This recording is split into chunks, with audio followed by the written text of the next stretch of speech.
prisoner smeared black grease from the water pipe onto his hand, then rubbed it all over an apple. This was the only food the guard had given him today. Next, he pulled an iron pin from the fire sprinkler and stuck it into the apple. Once everything was ready, as soon as the guard walked into the cell again, Jimmy immediately pulled out the blackened apple. The guard was so scared he stumbled backward. He thought it was a grenade, which was exactly the effect Jimmy wanted. Plus, with the dim lighting in the cell, even when Jimmy walked right up to him, the guard still didn't realize the grenade was fake. In the end, Jimmy threatened to detonate the grenade and grabbed the gun from the guard. Then he calmly removed the grenade pin.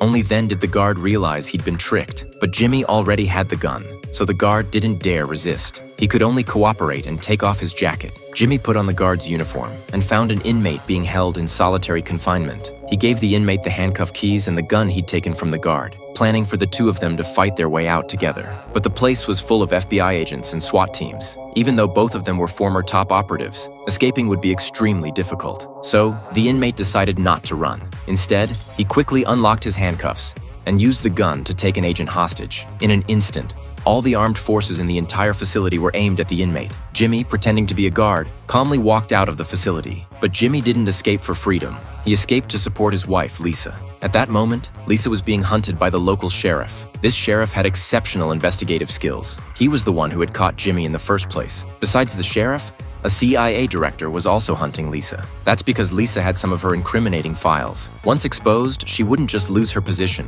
She'd face prison time. But Lisa wasn't an ordinary person either. As a former operative herself, facing the citywide manhunt, Lisa didn't hide. She just put on sunglasses and walked brazenly into a supermarket. She called over a store clerk and loudly asked about the price of hair dye. All of this was deliberately done so the people nearby could hear. Soon the police received a call reporting Lisa. But when the sheriff arrived at the supermarket, Lisa had long since disappeared.